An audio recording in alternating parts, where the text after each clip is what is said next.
Está viendo, aquí está perfecto. Ya listo. Vamos a comenzar con la primera clase que tiene que ver fundamentalmente con la morfofilia de la erección y los tipos de erección.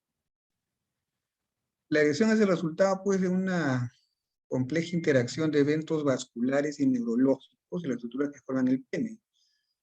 Y es el primer indicador de la respuesta crucial de la excitación, o sea, la primera fase de la respuesta sexual masculina. En un hombre joven normalmente que goce de buena salud puede llegar a experimentar hasta 10 erecciones diarias. Sin embargo, la frecuencia e intensidad van disminuyendo con los años. Durante la noche se van a producir erecciones espontáneas, más o menos en una cantidad de unas 5 veces, y que pueden durar entre 15 y 40 minutos.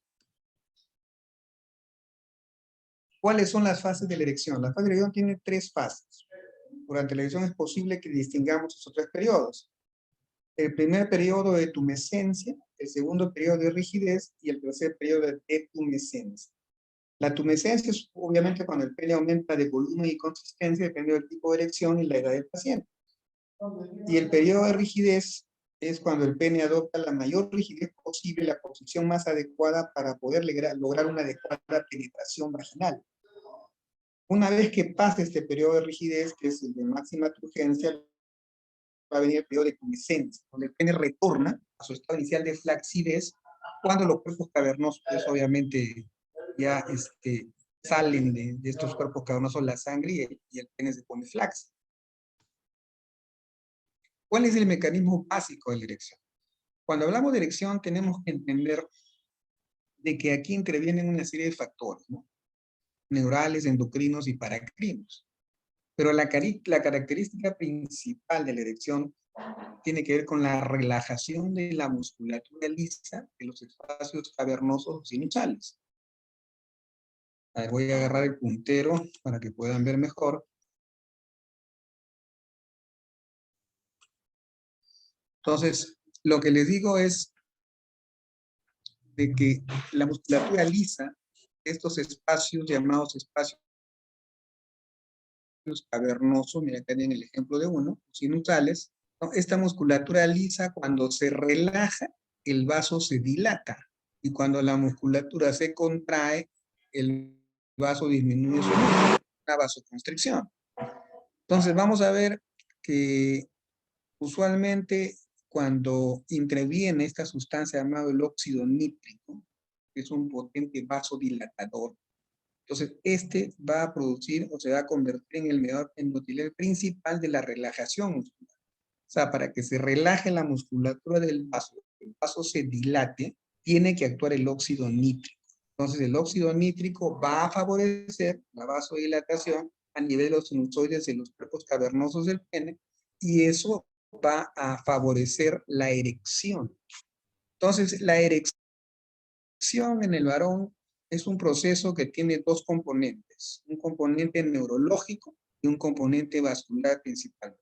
El inicio y el mantenimiento está regulado por las fibras nerviosas parasimpáticas que están a nivel de S2 y S4 en la columna, las raíces nerviosas, actuando sobre las células endoteliales, donde están los espacios lacunares y vasos sanguíneos. Entonces vamos a ver acá que la erección es un fenómeno principalmente parasimpático. Y el efecto contrario, que en este caso vendría a ser la detumescencia, es un fenómeno simpático, porque estos 2 componentes del sistema nervioso autónomo siempre actúan en contraposición.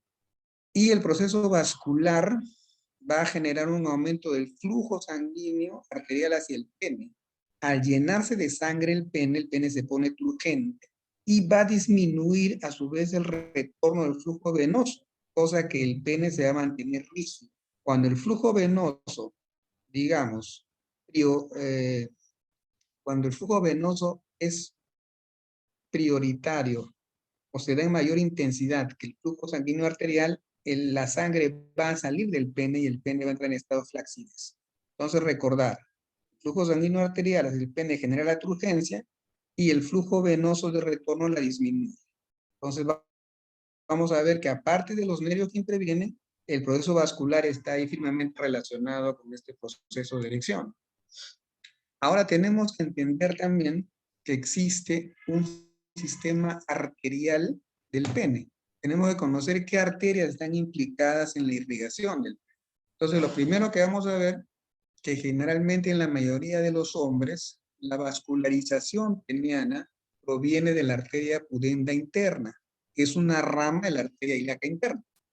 Una vez allí, o sea, cuando la arteria pudenda interna se encuentra a nivel, digamos, cerca al pene, se convierte en la arteria peniana común.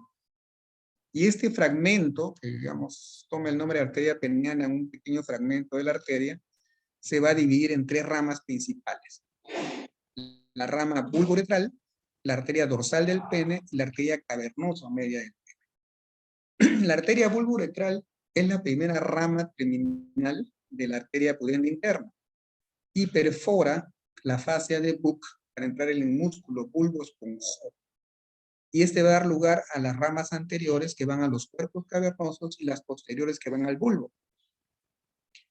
La arteria dorsal del pene, dirigiéndose hacia el glande por el dorso del pene, de viene el nombre de dorsal, se encuentra debajo también de la fascia de Buck y está situado por fuera a los lados de la vena dorsal profunda del pene.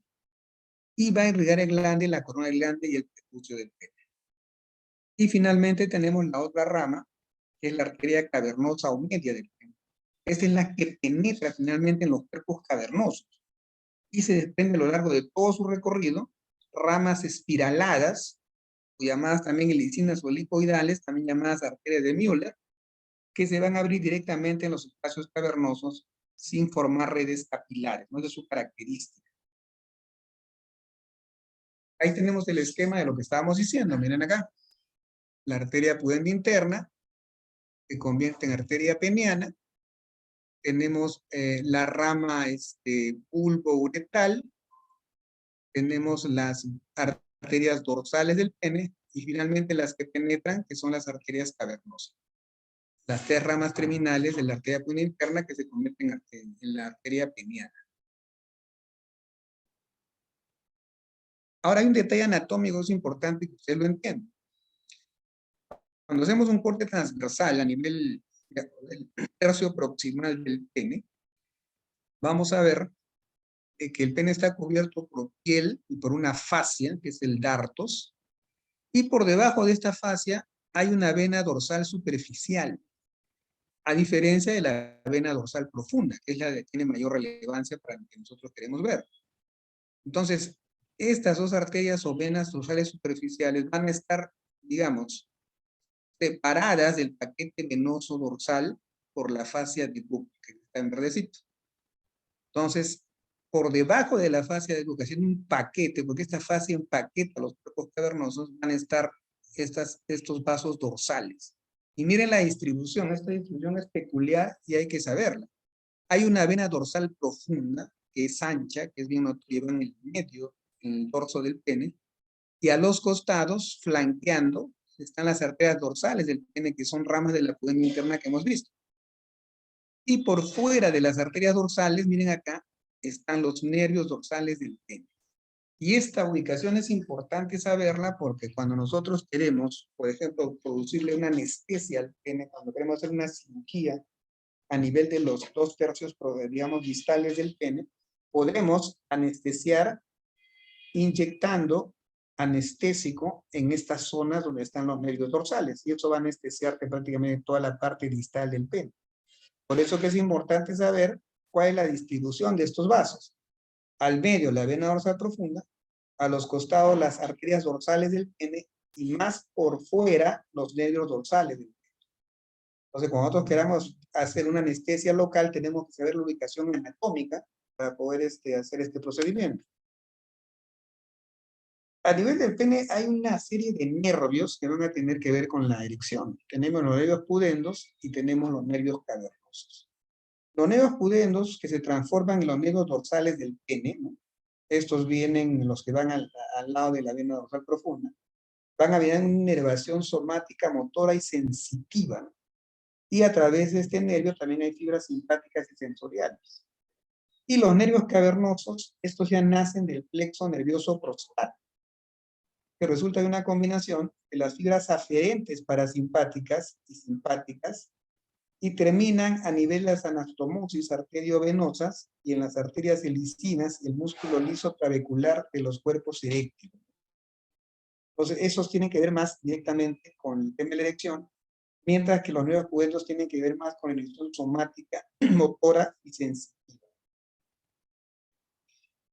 Entonces, hay que recordar que la inervación del pene, ¿no? Como es una lesión, tiene una, digamos, una inervación autónoma, somática.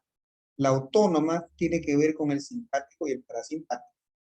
Y digamos, principalmente está representada por el nervio cavernoso. Y habíamos dicho que la erección es un fenómeno principalmente simpático y que depende de las fibras nerviosas que salen de S2 y S4. Mientras que la flacidez, lo contrario de la erección, es un fenómeno simpático y tiene que ver con las fibras que nacen de D11 hasta L2 a nivel de la columna lumbosacra. Entonces, eso tiene que ver con la inervación autónoma y la inervación somática ya tiene que ver con el nervio dorsal y el nervio pudendo, que tienen que ver con la sensibilidad y el movimiento, en este caso del pene. Y ya a nivel cerebral también hay vías nerviosas que están a nivel del centro medial preóptico anterior, ¿no? Ya en la parte del sistema nervioso, digamos, central. ¿Cuál es la fisiología de la erección? La neurofisiología de la erección, como les había dicho, tiene que ver con la inervación autónoma y con la inervación somática. Principalmente, quien favorece la erección va a ser la inervación autónoma a través del sistema parasimpático, que tiene que ver con la tumescencia. Y lo contrario, la detumescencia o la flacidez del pene tiene que ver con el sistema simpático. Recordar que la inervación somática, sensitiva, aferente, y tenemos la inervación somática motora eferente. Estas diferencias hay que tenerlas claras. Acá tenemos lo que un poquito para representar ya fisiológica y anatómicamente lo que hemos dicho, ¿no? Mientras que la estimulación parasimpática favorece la erección, tenemos que entender que para que la erección se produzca se tiene que dar un fenómeno de vasodilatación. O sea, el vaso se tiene que relajar, la musculatura endotelial, para que el vaso se llene de sangre. Y eso va a favorecer la erección. Al contrario, la activación del sistema simpático tiene que ver con la vasoconstricción. O sea, el vaso al cerrar su luz va a, digamos, a hacer que la sangre salga del pene y por lo tanto el pene va a entrar en flacidez. Pues acá tenemos en el esquema la estimulación parasimpática, las arterias dorsales del pene, mira, van al lado de la vena dorsal profunda, los nervios acá dorsales que hemos dicho, y acá está todo el grupo del cuerpo cavernoso. Y estos vasos, estas arterias a nivel de los sinusoides cavernosos, tienen pues una luz, tienen células endoteliales y tienen un músculo liso vascular. Y es a nivel de la contracción o la relajación de este músculo que se va a producir bien la vasodilatación o la vasoconstricción. Vasodilatación cuando actúa el sistema parasimpático, favorece la erección, y vasoconstricción cuando actúa el sistema simpático que favorece la detumescencia.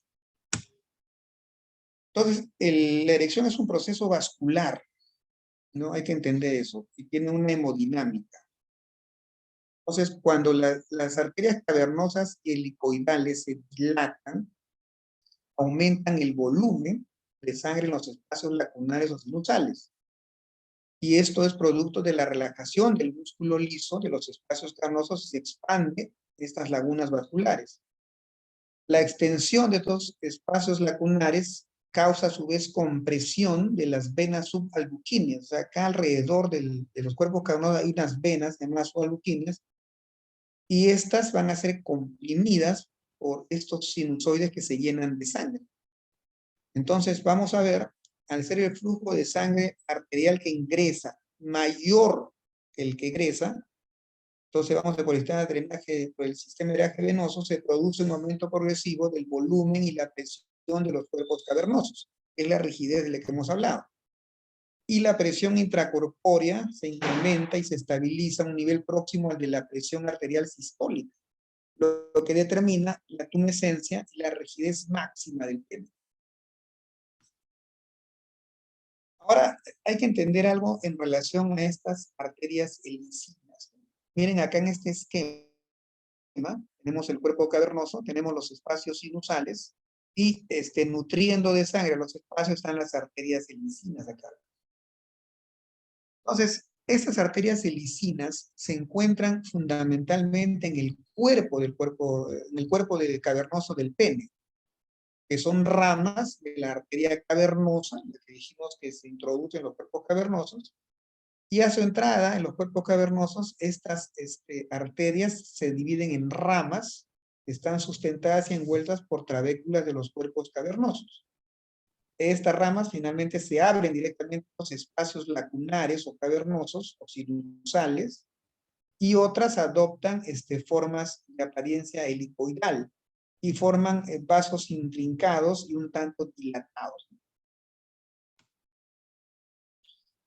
Entonces vamos a ver acá, miren acá en el esquema, cuando hay una estimulación parasimpática, ¿no? Entonces la arteriola se va a relajar, ¿no? Y el músculo liso trabecular relajado, estos espacios sinusoidales también va a estar relajado, de tal manera que se va a llenar de sangre y va a aumentar la presión a nivel de estos vasos.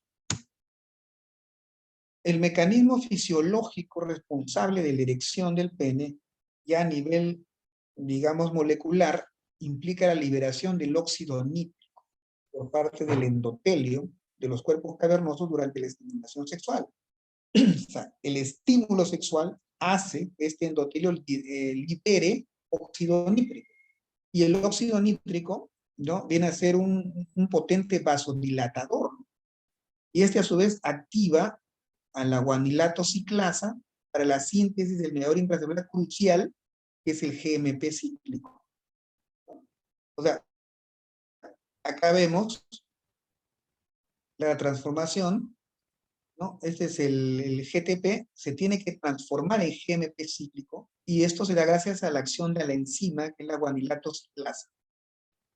Entonces, de este mediador, ¿no?, va a depender pues la relajación del músculo de los cuerpos cavernosos del pene, permitiendo la afluencia de sangre y llenado de los mismos. Entonces estamos viendo la acción del óxido nítrico, que va a activar, ¿no?, activa a la guanilato ciclasa, y esta a su vez es el mediador crucial para que el GMP cíclico se produzca, ¿no? Entonces, cuando hablamos de la relajación del músculo liso, los cuerpos cavernosos, que tiene que ver con la erección del pene, acá tenemos el esquema de lo que hemos hablado ya un poco más simplificado. Miren, acá tenemos el óxido nítrico. Acá tenemos, vamos a ver, este óxido nítrico se libera de células endoteliales. Tenemos acá la transformación del GMP en GMP cíclico. Y eso es vía la activación de la enzima guanilato ciclasa que hemos dicho. Entonces, acá hay un tema que quiero que entiendan. En estos mecanismos de relajación del pene, también va a intervenir otra enzima, que es la fosfodiesterasa tipo 5. ¿Cuál es la función de esta enzima? Esta enzima va a degradar al GMP cíclico y por lo tanto tiende a restablecer la contracción de la musculatura de los vasos y sinusoides, lo cual va a dificultar el flujo de sangre al pene, por lo que éste retornará al estado de flacidez. Entonces, voy a hacer un recuento. De las células endoteliales se produce el óxido nítrico. El óxido nítrico favorece la conversión del GMP en GMP cíclico, que es el que va a producir la relajación del músculo liso vascular. Y la fosfodiesterasa de tipo 5 es la que va a degradar al GMP, de tal manera que esto va a romper y va a disminuir esta relajación y el vaso se va a volver a contracturar. Y por lo tanto el pene va a retornar al estado de flacidez.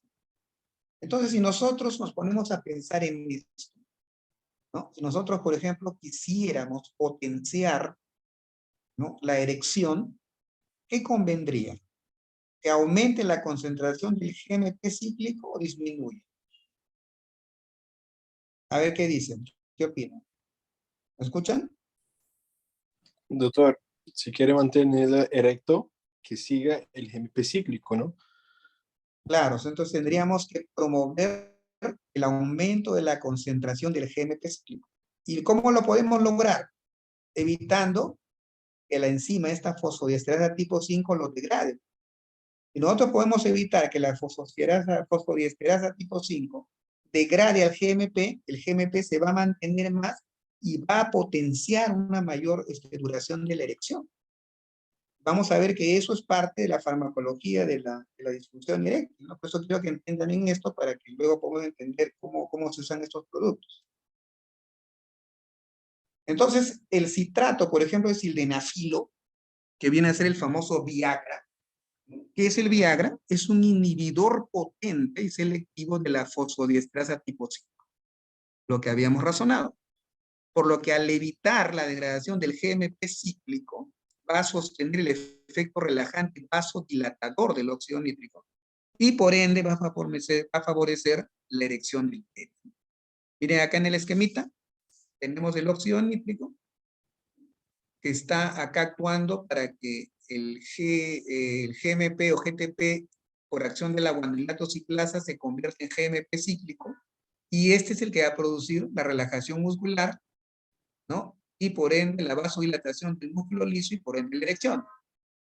Pero cuando comienza a actuar la fosfodiesterasa y degrada el GMP cíclico, lo convierte en GMP, entonces esta vasodilatación termina y por ende no hay relajación y hay vasoconstricción y no hay erección.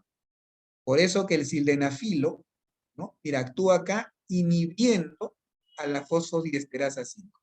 O se conoce como inhibidor de la fosfodiesterasa 5 y todas estas sustancias van a favorecer la erección. Y cuando eso se descubrió, pues un gran avance, ¿no? En el tratamiento de disfunción eréctil. Hasta ahora, pues nosotros le damos a los pacientes esos inhibidores de fosfodiesterasa tipo 5 para poder favorecer la erección del paciente. Ahora, vamos a hablar un poco de los tipos de erección. Existen 3 tipos de erección en función del nivel de organización del sistema nervioso central involucrado y los neurotransmisores encargados de convertir estos estímulos en diferentes estados del tono muscular liso cavernoso. ¿Cuáles son los 3 tipos? Uno es las erecciones psicógenas, las erecciones reflexógenas y las erecciones de tipo nocturno. Las psicógenas no tienen que ver con un contacto directo del órgano sexual, sino es más que todo que tiene que ver con la imaginación de la persona. Mientras que la reflexógena sí tiene que ver con el contacto, es el estímulo al contacto físico. Y la nocturna central, que ya es otro tema, que también es parte del otro tipo de erección. Las erecciones psicógenas son desencadenadas por impulsos neuronales que se originan en los sistemas nerviosos central, en la corteza y el sistema límbico, subcortical y periférico. Las imágenes con connotación sexual, ¿no? Pueden originarse en respuesta a estímulos eróticos, visuales o auditivos a través de la fantasía. Y la entrada sensual percibida centralmente se transmite por señales neuronales a un centro neuronal de la médula espinal que está ubicado entre T11 a L2, que es el centro de la erección toracolumbar. A partir de ahí, estos impulsos neuronales fluyen hacia el lecho vascular pélvico favoreciendo la erección. Entonces, tiene que ver, nuevamente digo, con imágenes sexuales, que tienen que ver mucho con la respuesta a estímulos eróticos, visuales o auditivos a través de la fantasía, en este caso del hombre.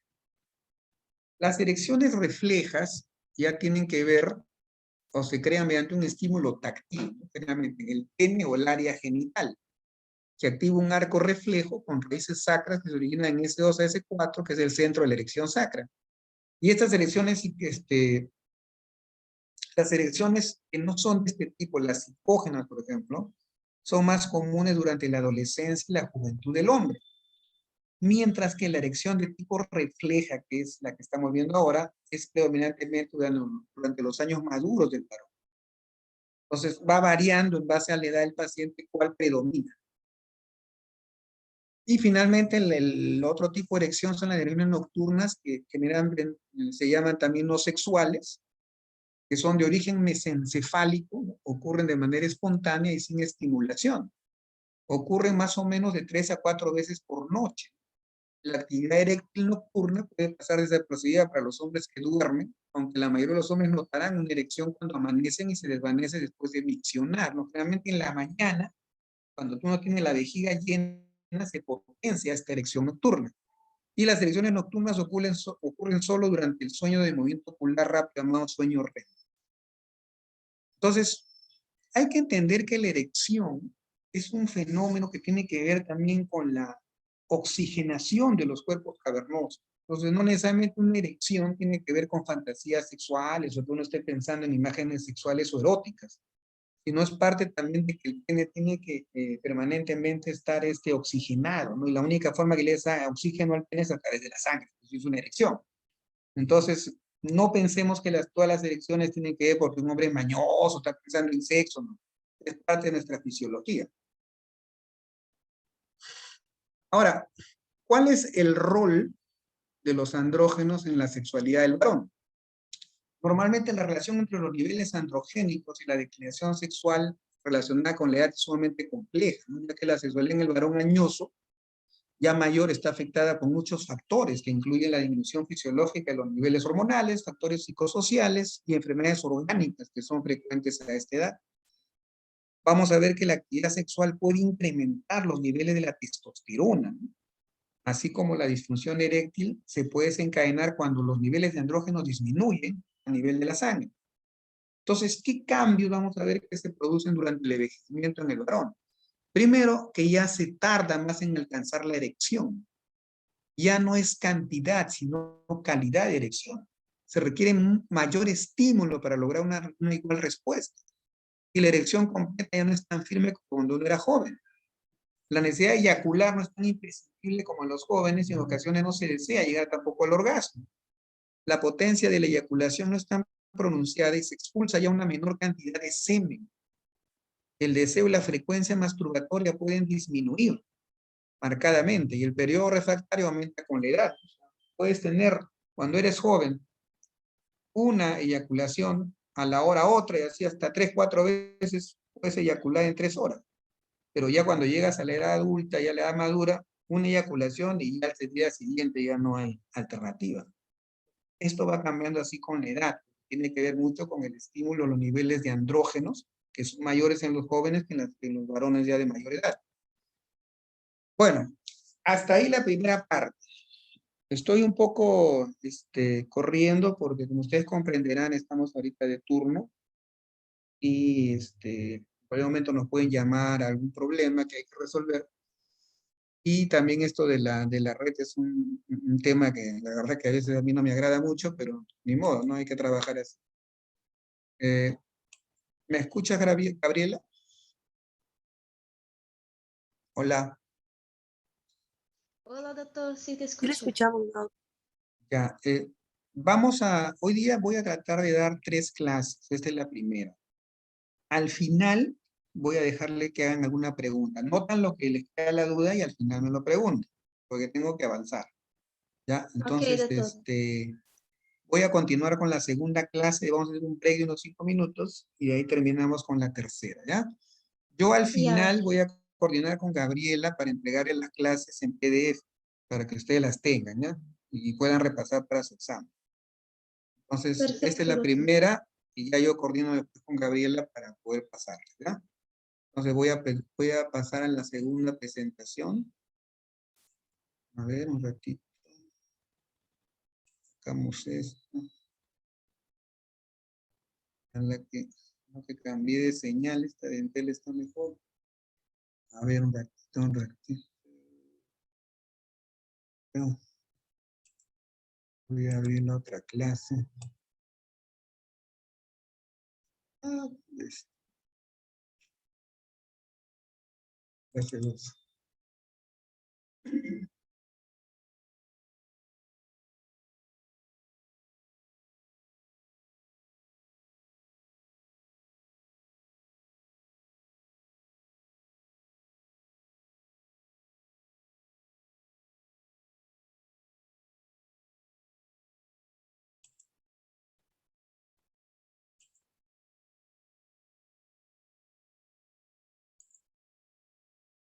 Voy a compartirles mi pantalla.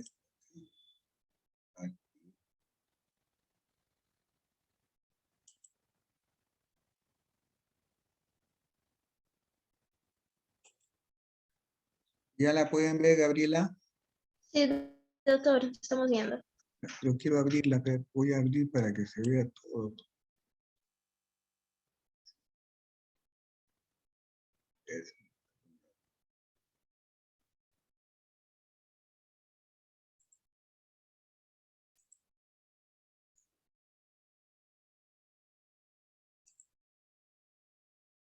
¿Ahí la ven completa, Gabriela? Ahora sí. Ya, vamos a comenzar entonces. Hemos visto la primera parte, que es fisiología pura, de lo que es la eyaculación y la erección, no la erección. Y ahora vamos a ver cómo todo esto se relaciona con el uso de fármacos. O sea, vamos a ver un poco la farmacología, que tiene que ver mucho del tratamiento de estos pacientes, pero en base a lo que estamos viendo, que hemos visto en la primera parte. Entonces, para eso vamos a hacer un repaso de la fisiología y la eyaculación. Vamos a ver de que interviene el hipotálamo, el tronco encefálico y la médula espinal. A nivel hipotálamo vamos a encontrar el área preóptica medial y el núcleo paraventricular, que están en el hipotálamo, que intervienen en la respuesta sexual del hombre. Ambos núcleos envían proyecciones eferentes al núcleo serotoninérgico paragigantocelular que está en el tronco encefálico, ya más abajo. Estas reacciones serotoninérgicas en este núcleo ejercen una inhibición tónica de la eyaculación por vía del núcleo motor lumbosacro y la médula espinal. Vamos a ver acá, y todo esto quiero que lo entienda porque tiene que ver con el tratamiento de alguna alteración a nivel ya de la, digamos, de la eyaculación. Los inhibidores selectivos de recaptación de serotonina aumentan los niveles de serotonina en el espacio sináptico. Entonces, en el espacio sináptico, a ver, voy a un rato con el láser. En el espacio sináptico, este es, mira, una neurona y esta es la otra, este es el espacio sináptico. En el espacio sináptico van a liberarse lo que son la serotonina.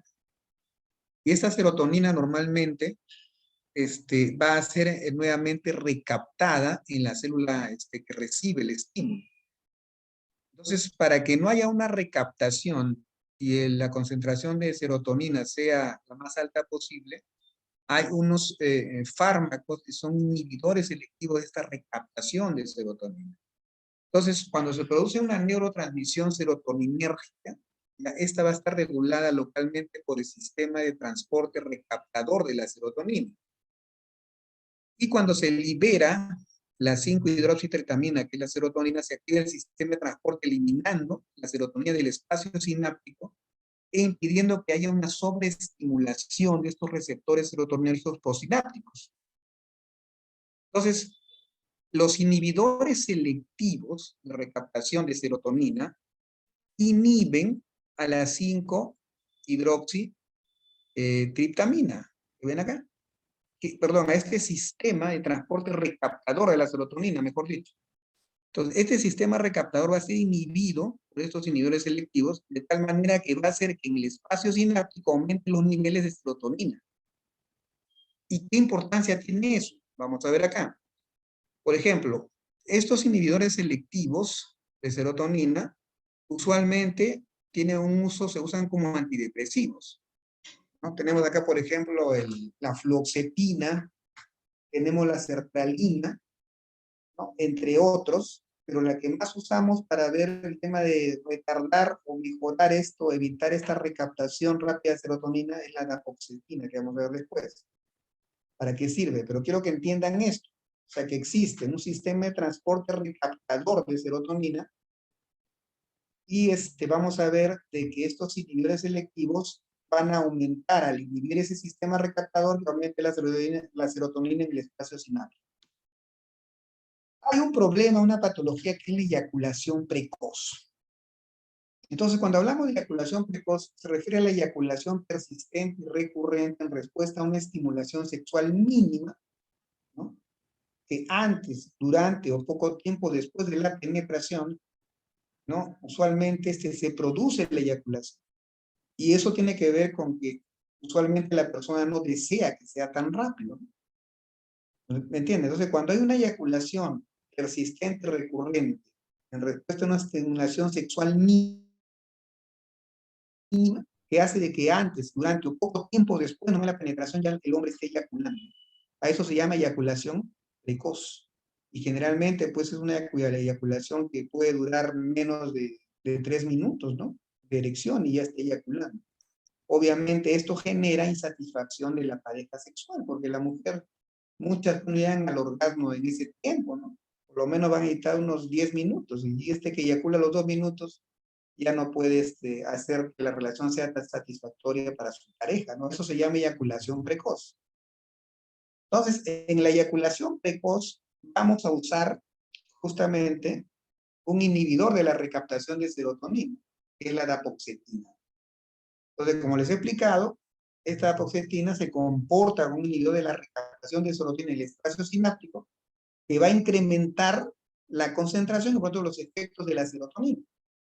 ¿Y cuáles son los efectos de la serotonina? Que retardan la eyaculación. ¿Me dejo entender?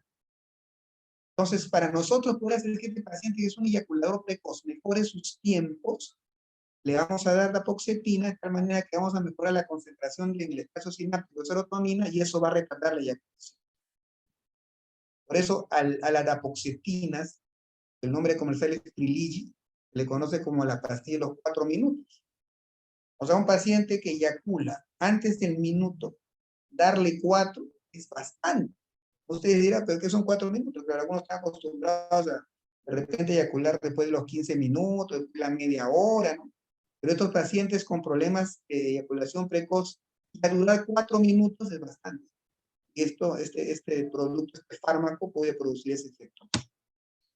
¿Cómo se usa? Normalmente viene en la presentación, como dice acá, es de 30 miligramos, se administra 1 o 3 horas antes de la actividad sexual, o sea, no es al momento, no tiene que ser con anticipación, y se recomienda no administrar más de un comprimido diario. Entonces, esta dosis puede ser suficiente para controlar la eyaculación, y se podría estudiar aumentar la dosis hasta 60 miligramos en algunos casos, pero siempre una vez al día. El aumento de la dosis no deberá realizarse en pacientes que han experimentado hipotensión ortostática, la dosis mínima de 30 segundos. Hay pacientes que producen como efecto adverso la hipotensión ortostática. Tú ves que una dosis inicial produce hipotensión ortostática y le baja la presión, en vano le haría 60 porque le puede producir un problema serio. Todo eso hay que preguntarle al paciente. Ahora vamos a hablar de la disfunción eréctil. Ya hemos visto ahorita la eyaculación precoz y cómo estos medios fisiológicos sirven para la farmacología y lo que nosotros le ponemos a un paciente. En la disfunción eréctil o impotencia, ¿no? Que es la incapacidad repetida de lograr o mantener una erección, lo dientes firme como para tener una relación sexual satisfactoria. Vamos a ver que aquí los fármacos utilizados para contrarrestar esta impotencia buscan reemplazar sustancias que pueden estar deficitarias o simplemente administrar fármacos que eviten la acción de algún factor contrarregulador que se oponga a sostener una buena erección. Entonces vamos a ver y volvemos al esquema que les expliqué antes sobre cómo se produce la erección. Y habíamos visto de que bajo la acción del óxido nítrico y favoreciendo la formación del GMP cíclico, se favorece la vasodilatación del músculo liso a nivel del cuerpo cavernoso y eso ayuda a la erección porque llena los cuerpos cavernosos.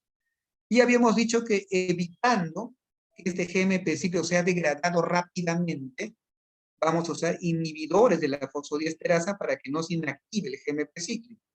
Y dos inhibidores de fosfodiesterasa, no vamos a ver quiénes son. Entonces, a la cadena tenemos al sildenafil, que es el más conocido, el famoso Viagra. Entonces, ¿cuál es el mecanismo de acción? Es un inhibidor selectivo de la fosfodiesterasa tipo 5, que es una enzima que actúa específicamente degradando al guanosina monofosfato cíclico, que ya hemos visto. Y esta fosfodiesterasa tipo 5 es la responsable de la degradación de GMP, produciendo los niveles en el cuerpo cavernoso, que es lo que hay que evitar. De tal manera que cuando nosotros inhibimos, ¿no?, a esta enzima, mantenemos estable a un nivel de GMP cíclico, por lo tanto la acción sostenida relajante del óxido nítrico, y eso va a favorecer la erección tremendamente. Por eso es importante saber que ese sildenafilo es 4000 veces más activo sobre la fosfodiesterasa tipo 5 que sobre la tipo 3. O sea, aparte de la fosfodiesterasa de tipo 5, hay una de tipo 3.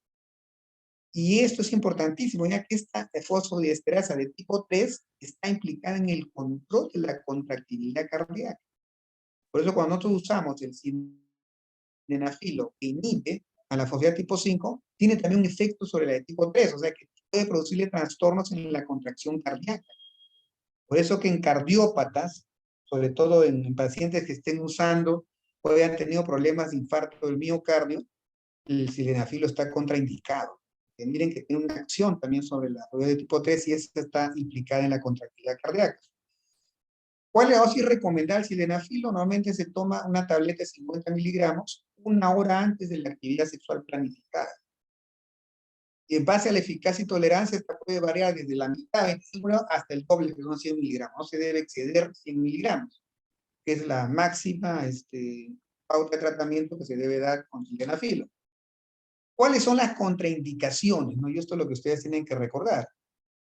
Todo lo que tiene que ver con deformidades anatómicas del pene, cuando el paciente sufre de úlcera péptica, defectos de coagulación, cuando hay falla cardíaca, hiperhipotensión, arritmia, infarto o el miocardio, está contraindicado, recuerden. Enfermedad hepática o cirrosis, leucemia, trombocitopenia, enfermedad de función renal y presencia de medicamento, uno de sus componentes. Pero recuerden esto, ¿no? La falla cardíaca, la hipertensión o la hipotensión, las arritmias y la entidad de infarto o el miocardio son contraindicaciones absolutas. Y vamos a ver de que estos interactúan con algunos medicamentos también que el paciente puede estar tomando, ¿no? Por ejemplo, cuando usa drogas antihipertensivas, en el caso de digamos, puede generar hipotensión marcada. Cuando usan inhibidores de enzima hepática, el citocromo P450 aumenta la concentración en la sangre con el ketoconazol.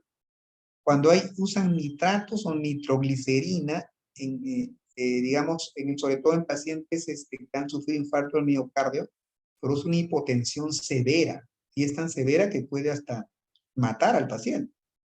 Cuando hay inductores de la enzima hepática, el citocromo P450 y la poner la sangre, por ejemplo, cuando usa rifampicina.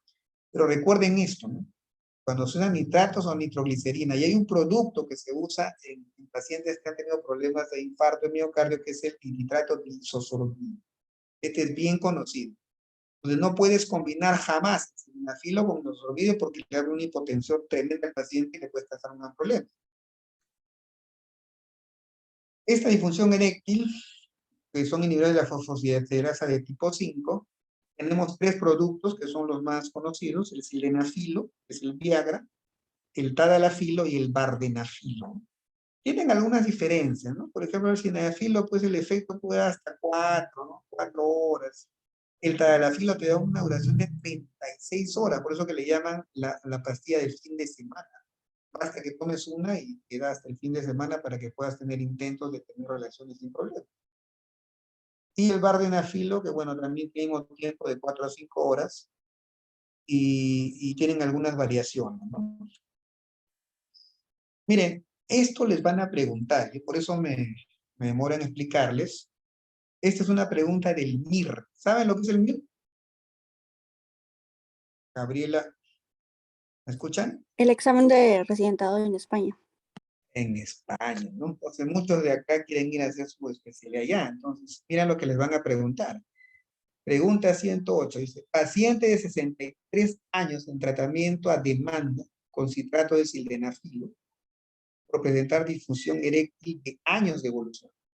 Señale cuál de los siguientes fármacos no asociaría en ningún caso a su tratamiento. Opciones.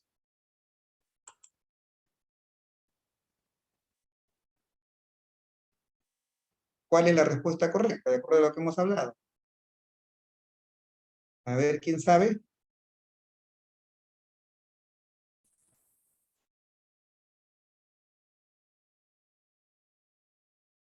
¿Cuál no le daríamos? ¿O con cuál no lo asociaríamos? Que está contraindicado. El mononitrato de isosorbide, Doc. ¿Ves? Y ahí te ganaste un punto. ¿Me entienden? Eso le van a preguntar. Por eso que me estoy demorando en explicarles. Ahora, otro producto ya diferente a estos inhibidores de la fosfolipasa 5 es el hidrocloruro de apomorfina, o PRIM, nombre comercial. Este es un agonista dopaminérgico con afinidad por el receptor D2 de la dopamina que actúa sobre el cerebro, pudiendo amplificar la señal nerviosa que aumente el flujo sanguíneo en el órgano sexual. Gracias a este flujo sanguíneo aumentado por esa señal nerviosa se produce la erección, un mecanismo distinto a los inhibidores fosfolipasa de tipo 5. Para que sea eficaz se requiere estimulación sexual, su administración se realiza vía sublingual aproximadamente 20 minutos antes del acto sexual y su ingesta simultánea con el alcohol puede causar un aumento de la incidencia y alcance de la hipotensión cuando se combina con alcohol. Por eso que a veces muchas personas que van a tener actividad sexual, obviamente que no son adventistas, antes de tener relaciones se van a querer emborrachar un poquito, no toman un poco de licor y esto no les va a ayudar. El Uprima tiene la ventaja de poder ser usada por pacientes cardíacos, o sea, acá sí, estos pacientes que no pueden usar inhibidores de fosfolipasa de tipo 5, como porque no se pueden hacer con nitratos, este medicamento sí lo pueden usar en cardiópatas. Entonces puede ser usado por pacientes cardíacos que consumen nitratos, o fosfolipide, que no podríamos utilizar jamás los inhibidores de fosfolipasa 5, es el Viagra, el Levitra o el Cialis, ¿no? Son nombres comerciales. Ahora, hay otro producto que es el alprostadil, y esto ya se usa como inyección intracavernosa también en disfunción eréctil. Su nombre comercial es el Caberjet. Este inhibe la actividad alfa-1 adrenérgica, que es vasoconstrictora, ¿no? Porque dijimos que la erección es vasodilatadora, entonces este medicamento inhibe la actividad alfa-1 adrenérgica vasoconstrictora sobre el tejido del pene y produce un efecto relajante sobre el músculo liso cavernoso. La dificultad es que hay que inyectarlo directamente al pene, ¿no? Y acá ya comienzan los problemas. Primero que tiene que estar la persona que lo tiene que estar capacitada en inyectarse, ¿no? Antes de tener una relación. Inicia la erección, la eficacia en 60-80% de pacientes, aprender la técnica de aplicación es un problema. Los efectos adversos que puede producir es el priapismo y el dolor peneano. El priapismo es cuando se produce una erección que dura mucho más de lo normal. O sea, puede quedarse con la erección hasta horas, no le es un priapismo. Y esto lo puede producir el alprostadil. Por eso se han, digamos, han mejorado los sistemas de administración que también hay por vía intraductal, que es más traumático. Pero obviamente la respuesta es menos que la inyección, un 30-40%. Menos invasivo, digamos, y traumático, ¿no? Pero también igual produce dolor en el pene. Entonces, esos también se pueden usar. Ahora, aparte de los fármacos, hay dispositivos de constricción al vacío. Miren acá, que se pueden utilizar también. Son bandas de constricción, se usan por 30 minutos, producen cambios en color y temperatura del pene, reducción de la sensibilidad y hay dolor al eyacular, ¿no? Esos inconvenientes. Y finalmente, ya cuando nada de esto funciona, lo último ya es la prótesis peniana, que tiene que ser con una cirugía protésica, se le pone una prótesis que puede ser semi-rígida o inflable, ¿no? Y esto ya pues es un manejo diferente, pero ya es más involuntario y ya bueno, el paciente, generalmente eso se usa en pacientes ya de la tercera edad, ¿no? Ya no hay alternativa. Todo esto les hablo porque esto le van a preguntar. Ahí viene la pregunta del MIR, del 2007. Dice, un varón de 68 años de edad con antecedentes de hipertensión arterial, infarto agudo de miocardio, en tratamiento con mononitrato disosorbide, recordar, consulta por cuadro de disfunción eréctil de 2 años de evolución. ¿Cuál de las siguientes actitudes terapéuticas estaría contraindicada en este paciente? A ver qué alternativas tenemos. Dice inyección intracavernosa de prostaglandinas, con la introducción de prostaglandinas, citrato de sildenafil oral, utilización de dispositivo de vacío, colocación de una prótesis peniana. De estos 5, a un paciente que usa mononitrato disosorbide, ¿cuál no le daría? A ver, ¿quién dice yo? El citrato de sildenafil oral. Claro, es eso que está contraindicado. Es 2 puntos de aprendido por estar en esta clase. Ahora, la disfunción eréctil de causa hormonal, ¿no? Estos en los pacientes, digamos, existe por un déficit de la testosterona y que tiene que ver con el descenso del deseo sexual. y responde muy bien a un tratamiento sustitutivo con esta hormona, ¿no? A veces los pacientes confunden. Viene el paciente y dice, doctor, me ha bajado el deseo sexual. Y uno le pregunta, ¿ya no tiene ganas? Sí, me dice.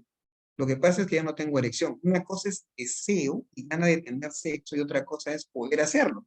Entonces no confundir, los pacientes confunden a veces el deseo con la capacidad de erección. Muchos pacientes tienen ganas pero no pueden. Pero hay otros que pierden el deseo. Es diferente. Actualmente pacientes con déficit de testosterona, que pasa eso, podemos administrar esta en forma de gel, parches o inyecciones en estos pacientes que tienen un descenso del deseo sexual. El 10% de los hombres mayores de 40 años padece el síndrome de déficit de testosterona, que supone un descenso del deseo sexual, una patología que antes asociaba la edad, pero que ahora se puede tratar para evitar que también provoque otros problemas físicos. El problema de usar testosterona es que tienen que hacerle un descarte al paciente primero de que no tenga un cáncer incipiente de próstata, porque la testosterona potencia el cáncer, ¿no? Ese es uno de los problemas por los cuales no se usa de manera masiva. Entonces, ¿cómo se hace el diagnóstico del síndrome de déficit de testosterona? Durante un examen físico se ve el vello del cuerpo, el tamaño de las glándulas mamarias, el pene y el tamaño y la medida de los testículos y el escroto. Además, tienen que hacer un examen de sangre donde van a medir el nivel de testosterona. Y el nivel normal generalmente debe estar entre 300 a 1000 nanogramos por decilitro. Entonces, para un diagnóstico de deficiencia de testosterona, tenemos que dosarle en sangre de testosterona, pero esto tienen que hacerlo en un horario, normalmente en horas de la mañana, las 7 y las 10, que es el máximo pico de testosterona. Si ustedes le dosan al paciente a las 6 de la tarde, van a encontrar cifras por debajo de estas y van a pensar que es una deficiencia, y eso no es. Hay que medirlo a la hora de su mayor pico, que es entre las 7 y las 10 de la mañana. ¿Cuál es el tratamiento para la testosterona? Acá hay que restituir la testosterona. Esto puede estimular el interés sexual, mejora las erecciones del crecimiento del biocorporal del paciente, mejora el estado anímico y aumenta pues el nivel de energía y densidad de los huesos y la masa muscular. No solamente actúa a nivel sexual, sino a nivel de todos los elementos que tienen que ver, que dependen de la testosterona. Hay diversos métodos para restituir, le dije, pueden ser geles, parches, tabletas, píldoras, y el mejor pues es el que el paciente se pueda tolerar, ¿no? Entonces, asociado a ese de testosterona, también se ha visto que se presenta el síndrome metabólico. No existe una relación entre el síndrome de testosterona y el síndrome metabólico. ¿Cuál es el síndrome? ¿Qué tipo de patologías se ven en el síndrome metabólico? Es una enfermedad muy prevalente y viene con la presencia de una obesidad central, es decir, un exceso de grasa en la zona del abdomen, una presión arterial alta, intolerancia a la glucosa, niveles elevados de triglicéridos y niveles bajos del colesterol HDL, que es el buen colesterol. Entonces, este síndrome metabólico relacionado con la presencia de síndrome de déficit de testosterona van casi juntos, que a su vez puede aumentar aún más el riesgo de enfermedades cardiovasculares. En conclusión, en pacientes con sospecha de síndrome metabólico, es necesario realizar siempre un estudio hormonal con el fin de determinar los valores de testosterona en sangre. En caso de existir también un síndrome de déficit de testosterona, se debe evaluar la presencia de síntomas concomitantes para poder así ver qué tratamiento es más idóneo, ¿ya? Con sustitución de testosterona de estos también de manera individual. Entonces, el nivel del deseo sexual se asocia con el nivel de testosterona sérica, ¿no? Los pacientes con testosterona sérica baja tienen menor nivel de deseo sexual. El tratamiento con testosterona aumenta el nivel del deseo sexual, las erecciones nocturnas y la frecuencia de las relaciones sexuales en los pacientes que usan este tratamiento. Bueno, hasta ahí llegamos, mis amigos. Entonces, ¿me escucha, Gabrielita? Y Sí, doctor, escucho. ya, le voy a dar un break de unos 3 minutos. Vamos a la última clase y de ahí ya para las preguntas, ¿ya? Está bien, doc. Listo.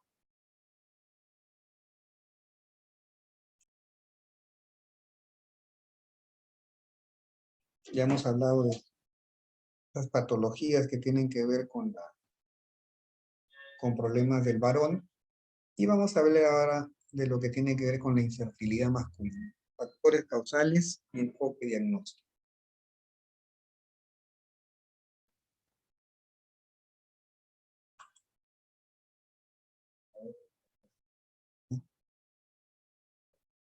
Bueno, vamos a ver la definición de infertilidad. La infertilidad es la incapacidad para la concepción, después de mantener un año de relaciones sexuales periódicas sin protección. La definición. Cuando hablo periódicas, hablo porque a veces vienen parejas que, por decir, el esposo se fue de viaje 6 meses y viene a las 2 semanas porque está viviendo en otro país y hay un problema, entonces, ni modo, o sea, no puede haber infertilidad cuando ustedes no tienen actividad sexual permanente, ¿no? Entonces estamos hablando de parejas que viven juntos, sobre todo, para hablar de un año. Y si no viven juntos, entonces es una tragedia, no se puede esperar que tengan Ahora, las parejas infértiles, las causas de infertilidad, antiguamente se le echaba más la culpa a la mujer, no crean de origen femenino, pero ahora la cosa es equiparada. De un 47% de origen femenino y un 20% de origen masculino. Entre un 14% son de origen mixto y un 17% de causas no conocidas. Se clasifica como infertilidad primaria o secundaria. Primaria es cuando un paciente nunca en su vida ha podido procrear. Y secundaria es cuando el paciente alguna vez ha tenido hijos, al menos una vez anteriormente, y ya no puede ahora. Entonces es secundaria, algo ha pasado. ¿Qué tenemos que saber nosotros y preguntarle a un paciente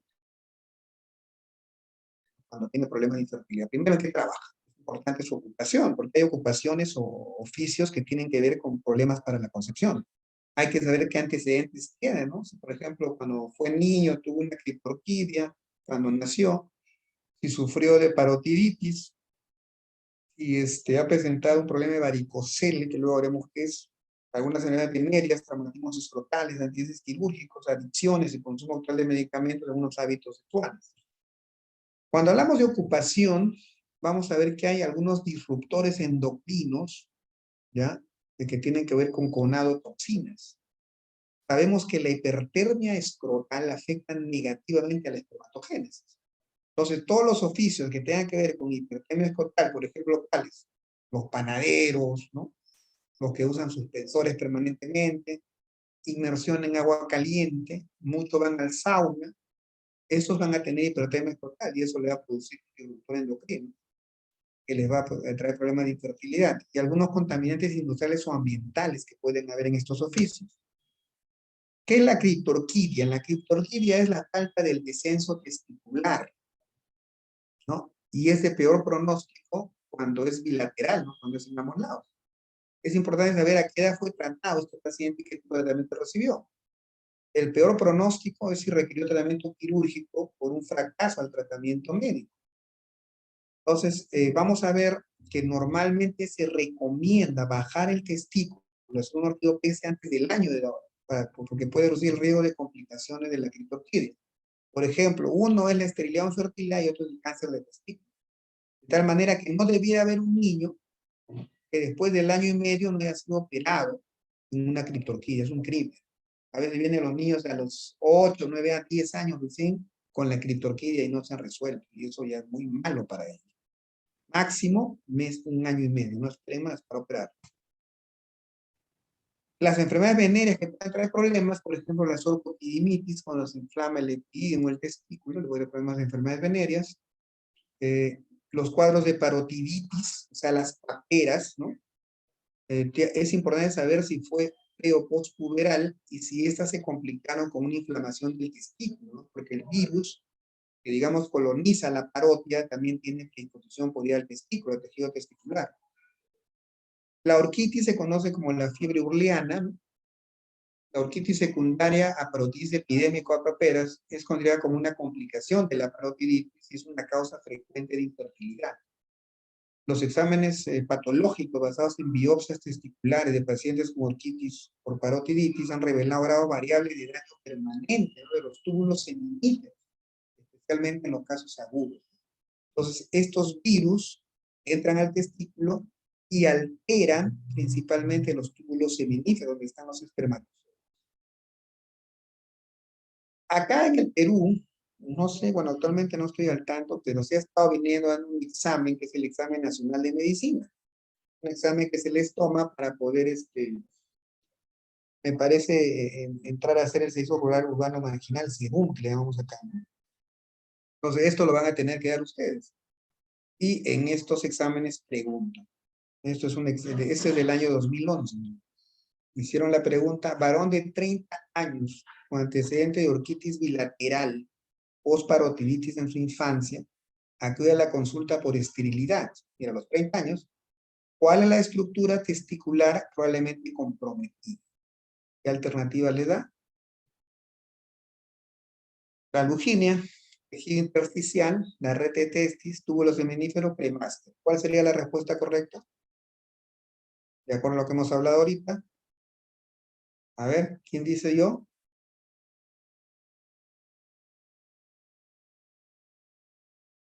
¿Cuál es la El estructura túbulo testicular? seminífero. El túbulo seminífero. Ya te ganaste un punto. Esas cosas le van a preguntar, así que atención, no se acuerdan.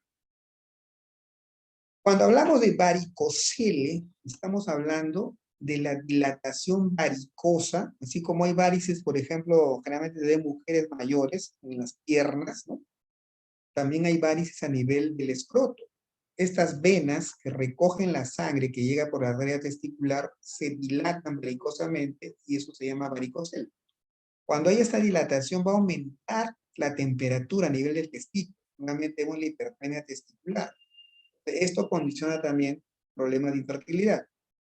Los traumatismos escrotales, ¿no? A veces, cuando uno lo golpean, cuando practica un deporte, digamos, un poco rudo, sobre todo artes marciales, ¿no? Y estas cosas se pueden golpear y lesionar también los testículos. Algunas infecciones genitales, por ejemplo, la más, digamos, conocida es la gonorrea, ¿no? Que te va a producir también trastorno a nivel del aparato genital masculino. Algunos antecedentes o hábitos quirúrgicos, ¿no? Por ejemplo, se han publicado casos de ligadura iatrogénica de los conductos diferentes cuando digamos, se opera una hernia inguinal. Accidentalmente pueden ligar en los conductos diferentes. Ahora ya no se ve tanto, pero antiguamente la castración era una práctica que se hacía, ¿no? Con frecuencia. Y esto, digamos, en seres humanos, la técnica quirúrgica destinada a retirar los órganos sexuales, en este caso los testículos en hombres, ¿no? En la Biblia, por ejemplo, hay muchos casos de eunucos, ¿no? Que eran hombres a los cuales se les había sacado el testículo. ¿Por qué lo hacían sus amos? Para que cuando dejaran a sus mujeres, esos bandidos no tuvieran relaciones con ellas, ¿no? Entonces, al quitar los testículos, prácticamente el varón ya se va para el otro lado. O también se ha visto, por ejemplo, antiguamente a los niños, cuando tenían una voz, porque el niño, cuando es niño, tiene una voz que puede parecer a la soprano, que es mujer, ¿no? Pero cuando es niño. Y una forma de evitar que le cambie la voz era que les quitaban los testículos.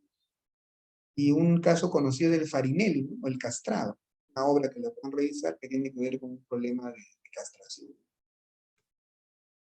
Las adicciones o consumos de algunos medicamentos, ¿no? El uso, por ejemplo, de esteroides anabólicos androgénicos, ¿no? Como que tienen principalmente testosterona y testosterona androlona. Son anabólicos porque se refiere que van a apoyar mucho al desarrollo muscular y son androgénicos porque es un aumento de las características sexuales masculinas.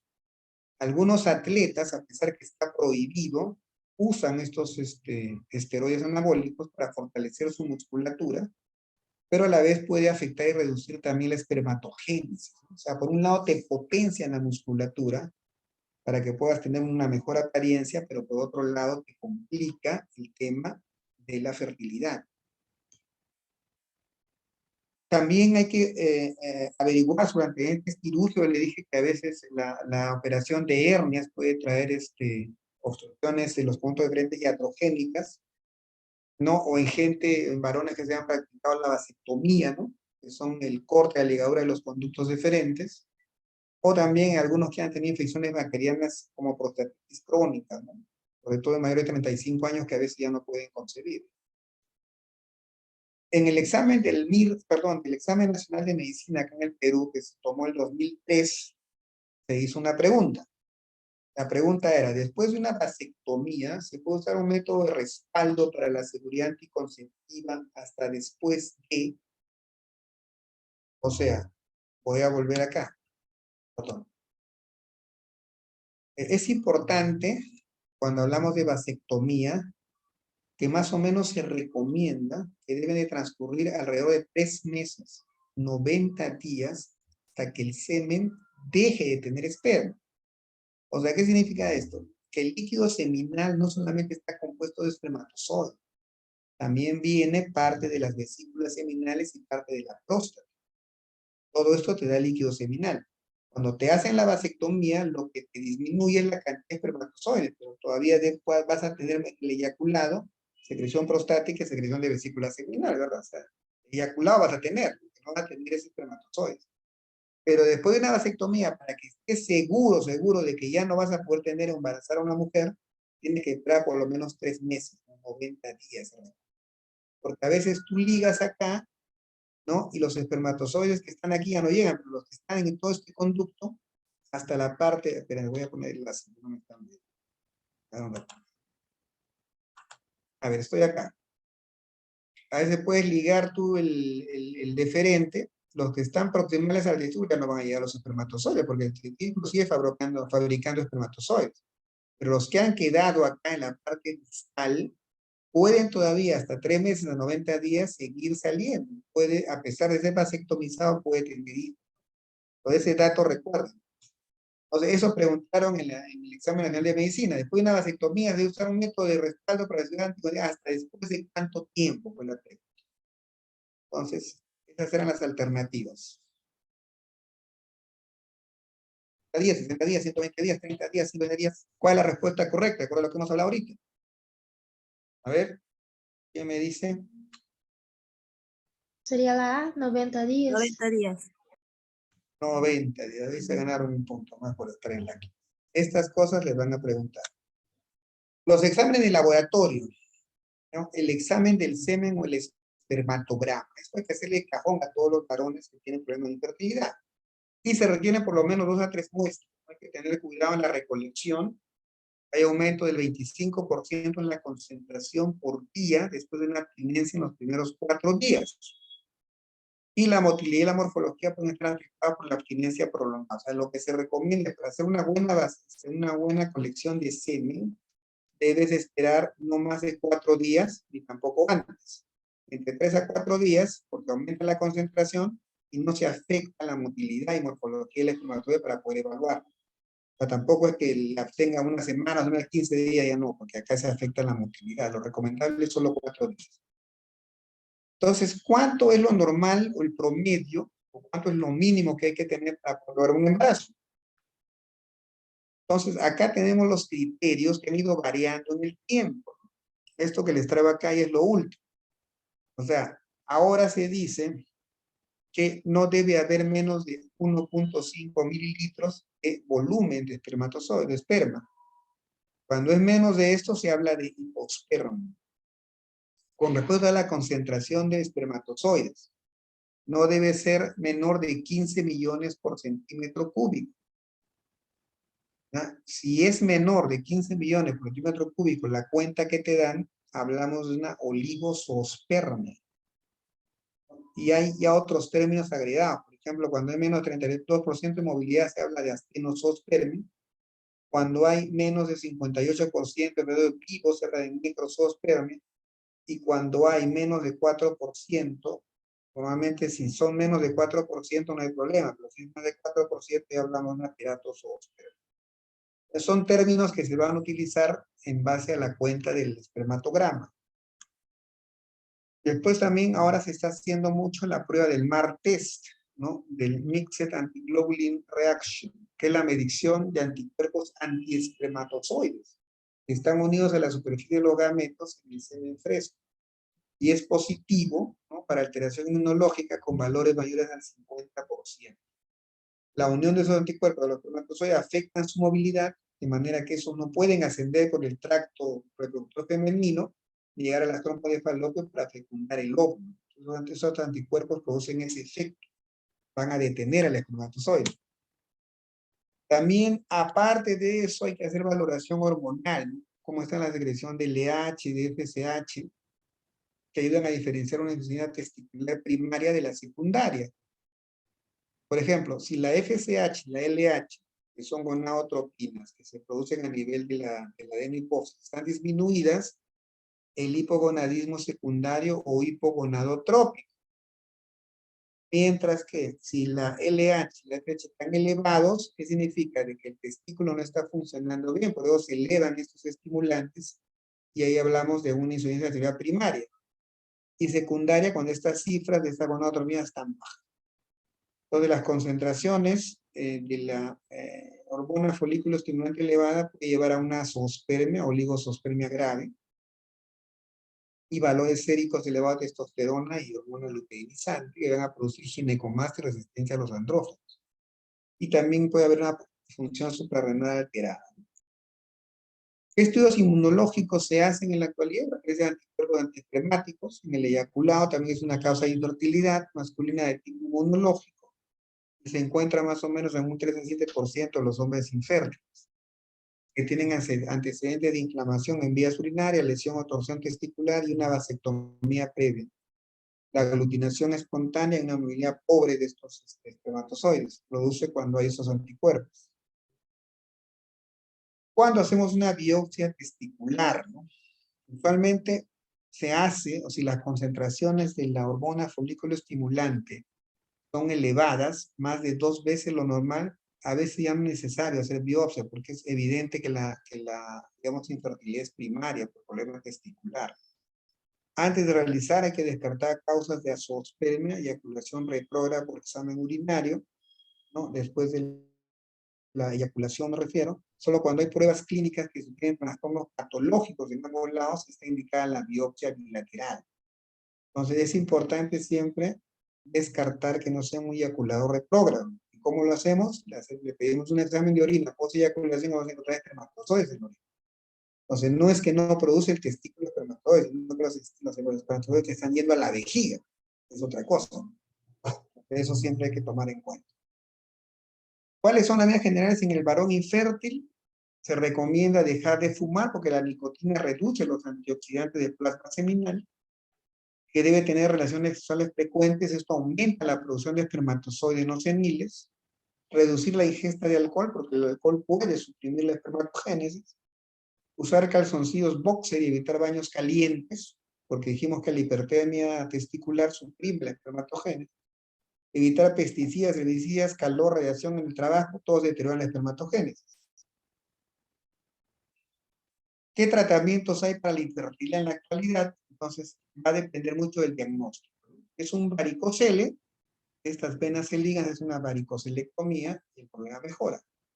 Si el paciente ha sido vasectomizado, se puede intentar hacer una vasovasostomía, o sea, volver a, digamos, viabilizar el conducto deferente. Y en algunos casos se ha practicado la electroeyaculación. Con una sonda rectal se estimula los nervios de manera controlada.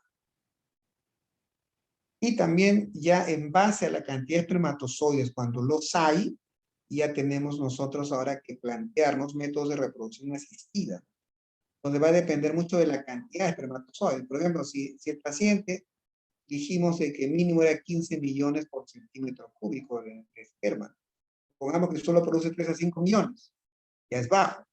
Pues en esos casos se puede hacer una inseminación intrauterina. O sea, se capta el semen y se lo inocula, se lo inyecta directamente al útero. En una mujer que está, se supone, a la mitad de su ciclo menstrual.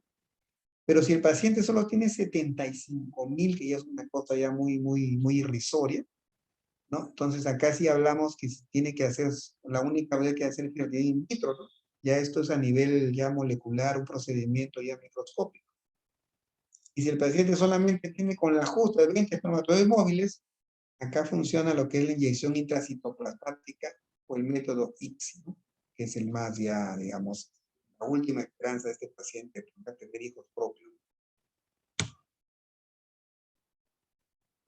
Bueno, hasta ahí llegamos, mis amigos. He tratado de hacer un resumen, ¿no? De lo más actual que hay en relación a estas patologías, para que tengan una idea de cómo actualmente se trata los problemas de infertilidad. Bueno, ahora sí, estoy dispuesto a poder responder sus preguntas. ¿Quedó claro? ¿Me quedó una duda? A ver, ahora los escucho. ¿Alguna inquietud? Hola, o algo que hola quieran doctor, resolver? buenas noches. ¿Me Sí, escucha? Rafaela, sí, te escucho, dime. Yo quería entender qué pasa con la producción de testosterona en el caso de criptorquidia. O sea, ¿sigue produciendo la testosterona? ¿Ya no? Usualmente los testículos, estamos hablando sobre todo de niños, ¿no? En este caso, todavía la producción de testosterona es baja en los niños. Entonces, no es todavía, digamos, muy importante la producción de testosterona, siempre y cuando el testículo no se dañe. Ahora, digamos, si se produce la orquidopexia, pues ya después de los 5, 8 años, ese testículo ya está dañado, y ahí sí puede haber problemas ya de producción de testosterona, ¿no? Pero si los niños son operados oportunamente antes del año y medio, usualmente no deberían comprometer su producción de testosterona en el futuro de ese testículo. A ver, otra inquietud. ¿Alguien más Doc, una desea preguntar? consulta. En el ¿Quién caso dijo yo? de, Ayanela, vamos. Doc, sí, una consulta. En el caso que hay una alteración en lo que es la eyaculación, ¿no? Pero no en una eyaculación precoz, sino lo contrario, en una dificultad. ¿Tendría relación con mecanismos fisiológicos relacionados con la enzima, o bien con los recaptadores de serotonina, o con la enzima, la PPDE? Esos mecanismos más es en el tema de la disfunción eréctil.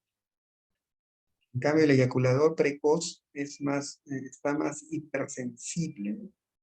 Entonces, los mecanismos son distintos. Por eso que los tratamientos, en este caso el eyaculador precoz, viene con antidepresivos.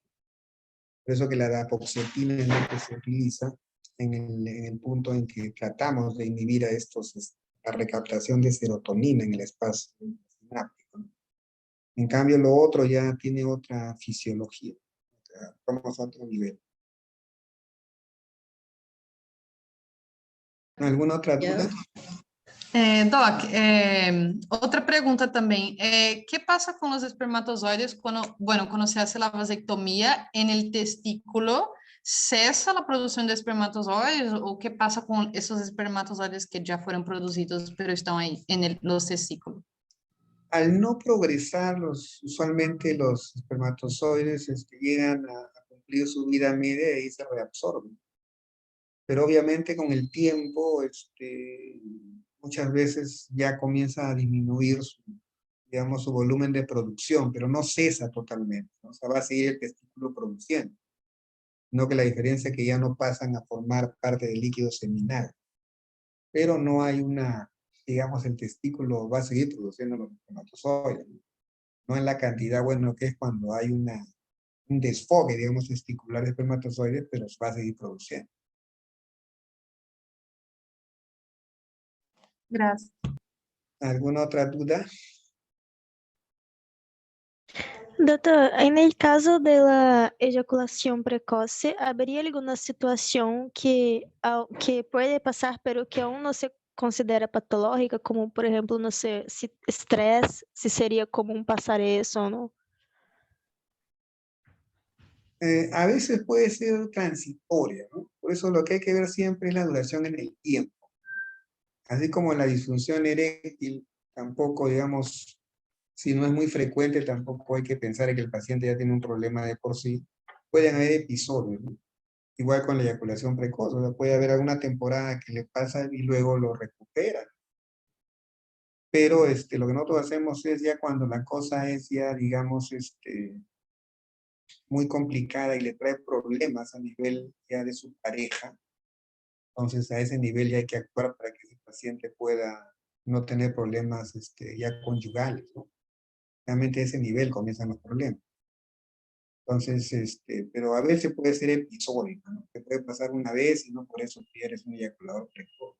Y los tiempos varían mucho. O sea, cuando uno es más joven puede durar, pues a veces 15 minutos, ¿no? Algunos hasta media hora, bueno, van controlando. A medida que pasa el tiempo, ya el tiempo se acorta, ¿no? Ya uno eyacula más rápido. Todo eso tiene que ver, porque también la erección ya no te dura tanto. O sea, y cuando eres joven te dura media hora, una hora. Ya cuando tienes más de 50 años, pues no te va a durar una erección una hora, te da menos, porque también ya la irrigación y todo eso se hace más lenta y más difícil. Entonces todo eso tiene variación con la edad del paciente. Doc, Ah, ok. Gracias. Dos. una consulta, Pero Doc. ¿Quién dijo yo? solo una duda más que yo tenía. Eh, en la realidad, una curiosidad. Es a respeito de la circuncisión que hacían los judíos, si hoy en día usted como profesional cree que aún trae algún beneficio. La circuncisión se ha Eso. visto que viene un poco el tema de la aparición de cáncer de piel. Tiene, sí, se ve que en personas circuncidadas tempranamente, hay una disminución en la aparición del cáncer. Parece que tiene que ver con la producción de esmegma, que es cancerígena en algunos casos. Entonces, sí, yo creo que tiene una indicación. Y se ve en la estadística que se prueba en los judíos comparado a otras poblaciones que no lo practican como rutina. Pero pues no es un método natural. Y más Doc, ahora que pases de niño, es con anestesia general y todo eso. A ver, el muchachón que iba a hablar después de ti, había un chico, no me acuerdo su nombre. es una A Bruno, a ver. Una Bruno, consulta sobre la vasectomía reversible. ¿Cuál es el porcentaje de los casos que se puede revertir y cuándo es indicado hacer la vasectomía, ¿no? para hacer la vasectomía hay que advertirle al paciente muy bien que es probable que no se pueda revertir. ¿Ya? Porque es complicado. O sea, hay que hacer cirugía, microcirugía, para poder hacer la anastomosis adecuadamente. Y aún así la hagas bien, tampoco el porcentaje de éxito es al 100%.